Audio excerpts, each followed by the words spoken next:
عرفہ کا روزہ ہے، یعنی کہ 10 ذی الحجہ سے ایک دن پہلے۔ اللہ کے رسول صلی اللہ علیہ وسلم فرماتے ہیں کہ جو آدمی عرفہ کے دن کا روزہ رکھتا ہے، یعنی کہ 9 ذی الحج کا، مجھے امید ہے اللہ سے کہ اللہ تعالیٰ اس کے گزشتہ اور آئندہ آنے والے سالوں کے گناہوں کو، 2 سالوں کے گناہوں کو معاف فرما دے۔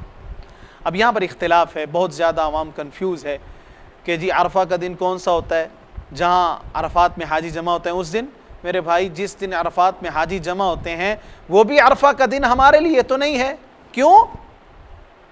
کیونکہ وہاں پر جب افطاری کا ٹائم ہو رہا ہوتا ہے، یہاں پر جب پاکستان میں 8 ذی الحجہ کو افطاری کا ٹائم ہو رہا ہوتا ہے، وہاں پر ابھی عصر کا ٹائم ہوتا ہے، تو اس دن تو پھر بھی ہم ان کے ساتھ نہیں ہیں۔ تو میرے بھائیو، یہ یوم الفطر، عید الاضحیٰ ساری کی ساری چاند کے حساب سے ہیں، تو یہ عرفہ کا روزہ بھی اپنے چاند کے حساب سے ہی ہوگا۔ ایک پوائنٹ۔ دوسری بات یہ ہے کہ جب یہ میڈیا نہیں تھا، جب پتہ نہیں تھا کہ سعودی عرب میں کس دن عید ہونی ہے، اس وقت دنیا کے مختلف ممالک میں لوگ اپنے اپنے چاند پر ہر روزہ رکھتے تھے اور عید کرتے تھے، تو لہٰذا قرن اولیٰ سے، پہلے دور سے یہ ثابت ہے کہ اپنے حساب سے ہی عرفہ کا روزہ رکھا جائے گا۔ قربانی خود بھی کیجئے، دوسروں کو بھی کھلائیے۔ کسی کے پاس قربانی کرنے کی طاقت نہیں ہے، ان کی امداد کیجئے تاکہ وہ قربانی کی خوشیوں میں شریک ہو سکیں۔ قربانی کی کھال کا خصوصی طور پر خیال رکھیے کہ وہ غیر مستحقین کے ہاتھ نہ لگ جائے۔ قربانی کا گوشت خود بھی ذخیرہ کر سکتے ہیں، بانٹ بھی سکتے ہیں، خود بھی کھا سکتے ہیں، دوسروں کو بھی کھلا سکتے ہیں۔ قربانی کا گوشت کھانا اللہ کے رسول صلی اللہ علیہ وسلم سے سنت ہے اور ثابت ہے۔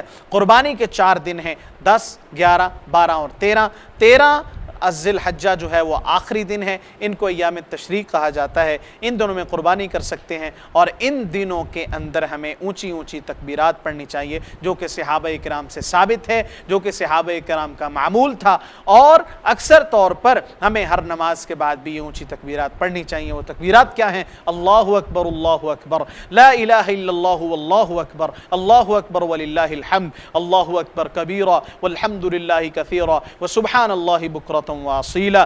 اسی طریقے سے اسلام نے ایک بونس دیا ہے کہ گھر کا سربراہ اگر قربانی کرے، جامع ترمذی کے اندر حدیث ہے، حدیث نمبر 1505، اللہ کے رسول صلی اللہ علیہ وسلم کے صحابی سے پوچھا گیا کہ نبی صلی اللہ علیہ وسلم کے دور میں قربانی کیسے ہوتی تھی؟ تو صحابی فرماتے ہیں گھر کا سربراہ ایک قربانی کرتا تھا، وہ سارے کے سارے گھر والوں کی طرف سے ہو جاتی تھی۔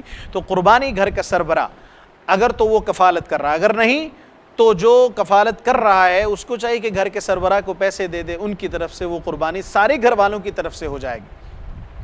قربانی کرتے وقت یہ دعا ضرور یاد رکھیے، انی وجہت وجہی للذی فطر السماوات والارض حنیفا وما انا من المشرکین ان صلاتی ونسکی ومحیای ومماتی للہ رب العالمین لا شریک لہ وبذلک امرت وانا اول المسلمین اللہم منک ولک بسم اللہ اللہ اکبر۔ یہ ہمیں قربانی کے الفاظ پڑھنے چاہیے۔ اپنے ہاتھ سے ذبح کر سکتے ہیں، عورت اپنے ہاتھ سے بھی ذبح کر سکتی ہے۔ قربانی کرنا یہ مسنون ہے۔ اللہ تعالیٰ مجھے اور آپ کو عمل کی توفیق نصیب فرمائے۔ اور یہ جو الفاظ ہیں یہ پہلے 10، 12، 13 ذی الحجہ تک، ذی الحجہ کے پہلے 13 دنوں تک ہمیں یہ الفاظ بلند آواز سے بازاروں میں کہنے چاہیے۔ ان کی تعداد زیادہ سے زیادہ جتنی مرضی ہے، اور کم سے کم ایک مرتبہ ہے۔ اپنے حساب سے جو آپ ایزی فیل کرتے ہیں، ہمیں یہ الفاظ ضرور پڑھنے چاہیے تکبیرات کے۔ صحابہ کرام کی سنت ہے۔ اللہ مجھے اور آپ کو عمل کی توفیق نصیب فرمائے۔